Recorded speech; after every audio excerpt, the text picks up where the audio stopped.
Hi hello ಮತ್ತೊಂದು ವಿಡಿಯೋಗೆ ಸ್ವಾಗತ ಮಾಡ್ತಾ ಇವತ್ತಿನ ವ್ಲಾಗ್ನ ಸ್ಟಾರ್ಟ್ ಮಾಡೋಣ ಬನ್ನಿ. ಇದು ಬಂದು ಸೋಮವಾರದ ವ್ಲಾಗ್ ಆಗಿರುತ್ತೆ.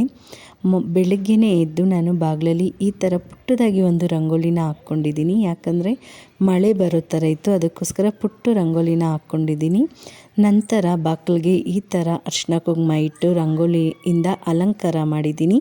ನಾವು ಯಾವ ಥರ ಅಲಂಕಾರ ಮಾಡ್ಕೊಳ್ತೀವೋ ಆ ಥರ ಬಾಗಿಲಿಗೆ ಅಲಂಕಾರ ಮಾಡಿದ್ರೆ ತುಂಬಾ ಚೆನ್ನಾಗಿ ಕಾಣುತ್ತೆ ಅಂತಲೇ ಹೇಳ್ಬೋದು.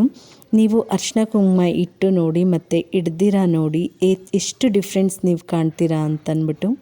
ಮತ್ತು ತುಳಸಿ ಗಿಡದ ಹತ್ರ ಪುಟ್ಟ ರಂಗೋಲಿ ಹಾಕಿದ್ದೀನಿ. ಯಾಕಂದರೆ ಮಳೆ ಬರುತ್ತೆ ಅನ್ನೋದಕ್ಕೋಸ್ಕರ ಅಲ್ಲೂ ಕೂಡ ಚಿಕ್ಕದಾಗಿ ಹಾಕಿದ್ದೀನಿ.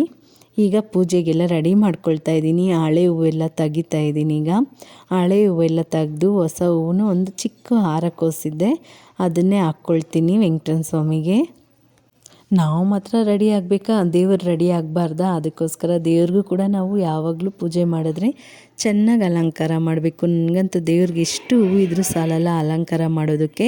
ಬಟ್ ಇವತ್ತು ಹೂವು ಸ್ವಲ್ಪ ಕಮ್ಮಿನೇ ಇತ್ತು, ಅದರಲ್ಲೇ ದೇವ್ರಿಗೆ ಅಲಂಕಾರ ಮಾಡಿದ್ದೀನಿ. ಹಬ್ಬ ಲಕ್ಷ್ಮಿ ನೋಡಿ ಎಷ್ಟು ಚೆನ್ನಾಗಿದ್ದಾಳಲ್ವ, ಎದ್ದು ಬರ್ತಾ ಇದ್ದಾಳೇನೋ ಅಮ್ಮ ಅನ್ನಷ್ಟು ಚೆನ್ನಾಗಿದ್ದಾಳೆ. ಅಮ್ಮನಿಗೆ ಮಾತ್ರ ಸೇವಂತಿದು ಒಂದು ಪುಟ್ಟ ಹಾರ ಮಾಡಿ ತಲೆ ಮೇಲೆ ಹಾಕಿದ್ದೀನಿ. ಈಗ ಫಸ್ಟ್ ನಾನು ಈ ಫೋಟೋದಲ್ಲೇ ಇರುವ ಗಣಪತಿಗೆ ಪೂಜೆ ಮಾಡ್ತಿದ್ದೀನಿ. ಪ್ರಥಮ ಪೂಜೆ ಗಣಪತಿಗೆ ಅಲ್ವಾ, ಅದಕ್ಕೋಸ್ಕರ ಗಣಪತಿಗೆ ಪೂಜೆ ಮಾಡಿ ನಂತರ ವೆಂಕಟೇಶ್ವರ ಸ್ವಾಮಿ ಫಸ್ಟ್ ಪಾದಕ್ಕೆ ಪೂಜೆ ಮಾಡ್ತಾಯಿದ್ದೀನಿ. ಆಮೇಲೆ ನಾಭಿಗೆ 3 ಸಲ ಪೂಜೆ ಮಾಡಿ ಆಮೇಲೆ ಮುಖಕ್ಕೆ ಪೂಜೆ ಮಾಡಿ ಈಗ ಎಲ್ಲ ದೇವ್ರಿಗೂ ಪೂಜೆ ಮಾಡ್ಕೊಳ್ತಾ ಇದ್ದೀನಿ. ಇಲ್ಲಿ ನೋಡಿ ನಮ್ಮ ರಾಘವೇಂದ್ರ ಸ್ವಾಮಿ ಎಷ್ಟು ಚೆನ್ನಾಗಿ ಕಾಣ್ತಿದ್ದಾರೆ. ಮತ್ತು ಒಂದು ಪುಟ್ಟ ಕಾಮಧೇನು, ಅದಕ್ಕೂ ಕೂಡ ಪೂಜೆ ಮಾಡ್ಕೊಳ್ತಿದ್ದೀನಿ. ನೋಡಿ ಅಮ್ಮನಿಗೆ ಪೂಜೆ ಮಾಡ್ತಿದ್ದೀನಿ. ಅಮ್ಮ ಎಷ್ಟು ಚೆನ್ನಾಗಿ ಕಾಣ್ತಿದ್ದಾರೆ. ಇದಂತೂ ಒಂದು ಪುಟ್ಟ ಲಕ್ಷ್ಮಿ ವಿಗ್ರಹ, ತುಂಬಾ ಚೆನ್ನಾಗಿದೆ ಅಂತಲೇ ಹೇಳ್ಬೋದು. ಅಮ್ಮನ ಫೇಸ್ ನೋಡಿದ್ರೆ ಎಂಥವ್ರಿಗೂ ಕೂಡ ಖುಷಿಯಾಗುತ್ತೆ. ಪೂಜೆ ಮಾಡ್ತಿರುವಾಗ ಅಮ್ಮ ಸಾಷ್ಟಾಂಗವಾಗಿ ಇಲ್ಲಿ ಕೂತಿದ್ದಾಳೇನೋ ಅಂತ ಅನಿಸುತ್ತೆ, ಅಷ್ಟು ಚೆನ್ನಾಗಿ ಕಾಣ್ತಿದೆ ಅಲ್ಲ.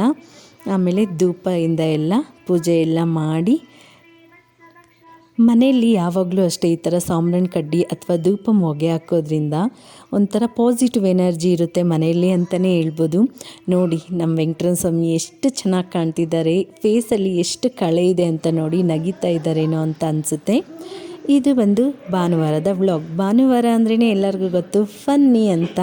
ನೋಡಿ ತಂದೆ ಮಗಳು ಯಾವ ಥರ ಆಟ ಆಡ್ತಾ ಇದ್ದಾರೆ ಅಂತ. ಇನ್ನೂ ಚಿಕ್ಕ ಮಗು ಅಂದ್ಕೊಂಡಿದ್ದಾಳೆ ನಮ್ಮ ಭಾನು. ಈಗ ಅವಳು 5th ಸ್ಟ್ಯಾಂಡರ್ಡು, ಆದರೂ ಚಿಕ್ಕ ಮಗು ಥರ ಆಡೋದು ಮಾತ್ರ ಬಿಟ್ಟಿಲ್ಲ ಅವಳು. ಅವರಪ್ಪ ಜೊತೆ ಆನೆ ಮೇಲೆ ಅಂಬಾರಿ ಆಡ್ತಿದ್ದಾಳೆ. ಹೋಗು ಡ್ಯಾಡಿ ಮುಂದಕ್ಕೆ ಅಂತ ಇದ್ದಾಳೆ. ಪಾಪ ಅವರಪ್ಪ ಕೈಯಲ್ಲಿ ಆಗಬೇಕಲ್ಲ ಹೋಗೋದಕ್ಕೆ, ಆದರೂ ಕೂಡ ಆಟ ಆಡಿಸ್ತಿದ್ದಾರೆ. ಆಟ ಎಲ್ಲ ಆಡಿದ್ಮೇಲೆ ಈಗ ಅಳ್ತಿದ್ದಾಳೆ. ನಾವು ಮೇಲೆ ಹೋಗ್ತಾ ಇದ್ದೀವಿ ಅಂತ ಅಂದ್ಬಿಟ್ಟು ನನ್ನನ್ನು ಎತ್ಕೊಂಡು ಹೋಗು ಡ್ಯಾಡಿ ಅಂತೇಳ್ಬಿಟ್ಟು ಅಳ್ತಾ ಇದ್ದಾಳೆ. ನಾನು ಅದೆಲ್ಲ ಆಗೋದಿಲ್ಲ ಎತ್ಕೊಂಡು ಹೋಗೋದಕ್ಕೆ ಅಂತ ಹೇಳಿದೆ. ಬಟ್ ಅವರಪ್ಪ ಹಾಗೆ ಅನ್ಬೇಕಲ್ಲ, ಸರಿ ಬಾ ಅಂತಂದ್ಬಿಟ್ಟು ಎತ್ಕೊಂಡು ಹೋಗ್ತಾ ಇದ್ದಾರೆ. ಸ್ವಲ್ಪ ದೂರ ಎತ್ಕೊಂಡು ಹೋದ್ರು, ಆಮೇಲೆ ಆಗಲಿಲ್ಲ ಬಿಟ್ಬಿಟ್ರು. ಚಿಕ್ಕ ಮಕ್ಕಳನ್ನ ಎತ್ಕೊಂಡು ಹೋಗೋದೇ ಕಷ್ಟ, ಅದರಲ್ಲಿ ಇಷ್ಟು ದೊಡ್ಡ ಮಗುನ ಎತ್ಕೊಂಡು ಹೋಗೋದಕ್ಕಾಗುತ್ತಾ? ಆಮೇಲೆ ನನ್ನ ದೊಡ್ಡ ಮಗಳು ಟಿ ವಿ ನೋಡ್ತಿದ್ಲು. ನಾನು ಆಮೇಲೆ ಅವಳು ಕರೆದಿಲ್ಲ ಅಂದರೆ ಅವಳು ಬೇಜಾರು ಮಾಡ್ಕೊಳ್ತಾಳಲ್ವ ಅಂದ್ಬಿಟ್ಟು ಬರೋ ಹೋಗಿದ್ದೆ ಬಾ ಅಮ್ಮ ನೀನು ಅಂತ ಹೇಳ್ಬಿಟ್ಟು ಕರೆದೆ. ಮೇಲೆ ಹೋಗಿ ಸ್ವಲ್ಪ ಫ್ರೆಶ್ ಅಪ್ ಆಗಿಬಿಟ್ಟು ಈಗ ಗಿಡಗಳನ್ನ ನೋಡ್ಕೊಬರೋಣ ಇವತ್ತು ಹೋಗಿ ಅಂತ ಅಂದ್ಕೊಂಡಿದ್ದೀವಿ. ನಮಗೆ ಭಾನುವಾರ ಒಂದೇ ದಿನ ಟೈಮ್ ಸಿಗೋದು, ಅದಕ್ಕೋಸ್ಕರ ಭಾನುವಾರ ನಾವು ಎಷ್ಟು ಆಗುತ್ತೋ ಅಷ್ಟು ಎಲ್ಲರೂ ಒಟ್ಟಿಗೆ ಟೈಮ್ ಸ್ಪೆಂಡ್ನ ಮಾಡೋದಕ್ಕೆ ನಾವು ಟ್ರೈ ಮಾಡ್ತೀವಿ. ಈಗ ಆಚೆ ಪಾಟ್ ಎಲ್ಲ ಇದೆಯಲ್ಲ, ಅದರಲ್ಲೆಲ್ಲ ಸ್ವಲ್ಪ ಗಿಡಗಳು ಮತ್ತು ಒಣಗೋಗಿರೋ ಗಿಡಗಳು ಎಲ್ಲ ಇತ್ತು. ಅದನ್ನೆಲ್ಲ ಸ್ವಲ್ಪ ಕ್ಲೀನ್ ಮಾಡಿಸ್ಕೊಂಡು 1-2 ಪಾಟ್ನ ಖಾಲಿ ಬಿಟ್ಕೊಂಡಿದ್ದೀನಿ. ಯಾವುದಾದ್ರೂ ಈಗ ಗಿಡ ತೊಗೊಬರ್ತೀವಲ್ಲ ಅದನ್ನು ನೆಡೋದಕ್ಕಾಗುತ್ತೆ ಅಂತಂದ್ಬಿಟ್ಟು ನಾನಿನ್ನು ಇಂಡೋರ್ ಪ್ಲ್ಯಾಂಟ್ಸ್ನ ತೊಗೊಬರೋಣ ಅಂತ ಪ್ಲ್ಯಾನ್ ಮಾಡಿದ್ವಿ. ನಮ್ಮ ಮನೆ ಹತ್ರನೇ ಇರೋ ಶಾಪ್ಗೆ ಹೋಗಿ ಇಂಡೋರ್ ಪ್ಲ್ಯಾಂಟ್ಸ್ನ ತೊಗೊಂಬಂದೆ. ಆಚೆ ಕಡೆನೇ ಮನೆ ಒಳಗಡೆ ಗಲೀಜಾಗುತ್ತೆ ಅಂತ ಅಂದ್ಬಿಟ್ಟು ಆಚೆ ಕಡೆನೇ ಎಲ್ಲ ರೆಡಿ ಮಾಡ್ಕೊಂಡು ಬಂದರೂ ಕೂಡ ಮನೆ ಗಲೀಜಾಗೋದಂತೂ ಹಾಗೇ ಆಯಿತು. ಅದಕ್ಕೆ ನಾನು ಹೇಳಿದ್ದಕ್ಕೆ ಅದಕ್ಕೆ ನಿನಗೆ ನಾನು ಗಲೀಜು ಮಾಡ್ತೀಯ ಅಂತ ಹೇಳಿದ್ನಲ್ಲ ಅವ್ರಿಗೆ, ಅದಕ್ಕೆ ನಾನೇನು ಮಾಡೋದಿಲ್ಲ ಅಂತ ಅವ್ರು ಆ ಥರ ನೋಡ್ತಿದ್ದಾರೆ. ಆಯ್ತಪ್ಪ ಮಾಡು ಅಂತಂದ್ಬಿಟ್ಟು ಏನಾದರೂ ಒಂದು ಕೆಲಸ ಮಾಡಿಸ್ಕೊಳ್ಬೇಕು ಅಂತಂದರೆ ಎಷ್ಟು ಕಷ್ಟ ಗೊತ್ತಾ ಈ ಗಂಡಸ್ರ ಹತ್ರ ಅಂತಲೂ.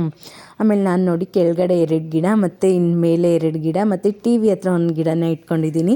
ಮನೆಯಲ್ಲೆಲ್ಲ ಈ ಥರ ಗ್ರೀನರಿ ಇದ್ದರೆ ತುಂಬಾ ಚೆನ್ನಾಗಿರುತ್ತೆ. ಎದ್ದಿದ ತಕ್ಷಣ ಒಂಥರ ಹಾಯ್ ಅನ್ನೋ ಥರನೇ ಫೀಲ್ ಇತ್ತು. ನಿಜ ಈ ಗಿಡಗಳನ್ನ ಭಾನುವಾರ ನಾವು ತಗೊಂಬಂದು ಇಟ್ಟಿದ್ದು. ಮತ್ತು ಸೋಮವಾರ ಬೆಳಗ್ಗೆ ನಾನು ಎದ್ದು ಕೆಳಗಡೆ ಬರುವಾಗ ನನಗಂತೂ ನಿಜ ಏನೋ ಒಂಥರ ಸಖತ್ ಮನ್ಸಿಗೆ ಖುಷಿ ಆಯಿತು ಅಂತಲೇ ಹೇಳ್ಬೋದು. ಈಗ ಸದ್ಯಕ್ಕೆ ನಾವು ಒಂದು 5 ಗಿಡ ತೊಗೊಂಬಂದಿದ್ದೀರಿ ಅಷ್ಟೇ. ಗಿಡಗಳಂತೂ ತುಂಬಾ ರೇಟ್ ಅಂತಲೇ ಹೇಳ್ಬೋದು. ನಿಧಾನಕ್ಕೆ ಒಂದೊಂದೇ ತಗೊಬರೋಣ ಬಿಡು ಅಂತ ನಮ್ಮ ಮನೆಯವರು ಹೇಳ್ತಾಯಿದ್ರು. ಅಲ್ಲೆಲ್ಲ ಗಲೀಜಾಗಿತ್ತಲ್ಲ, ಗೋಡೆಗೆಲ್ಲ ಸ್ವಲ್ಪ ಹೆಗ್ರಿತ್ತು, ಅದನ್ನು ಆವಾಗಲೇ ಕ್ಲೀನ್ ಮಾಡಿಕೊಡ್ಬಿಡೋಣ ಅಂದ್ಬಿಟ್ಟು ಕ್ಲೀನ್ ಮಾಡ್ಕೊಳ್ತಾ ಇದ್ದೀನಿ ನಾನು ಅಷ್ಟೇ. ಫ್ರೆಂಡ್ಸ್, ಈ ವಿಡಿಯೋ ಒಂದು ಪುಟ್ಟ ವ್ಲಾಗ್ ಆಗಿತ್ತು. ಯಾರಿಗೆಲ್ಲ ಈ ವಿಡಿಯೋ ಇಷ್ಟ ಆಯಿತು ಪ್ಲೀಸ್ ಒಂದು ಲೈಕ್ ಮಾಡಿ. ತುಂಬ ಜನ ವೀಡಿಯೋಸ್ ನೋಡ್ತಿದ್ದೀರಾ, ಬಟ್ ಲೈಕ್ ಮಾಡ್ತಿಲ್ಲ, ಯಾಕೆ ಅಂತ ಗೊತ್ತಿಲ್ಲ. ಏನಾದರೂ ಚೇಂಜಸ್ ಬೇಕಂದರೆ ಕಾಮೆಂಟ್ ಮಾಡಿ ತಿಳಿಸಿ. Thank you for watching.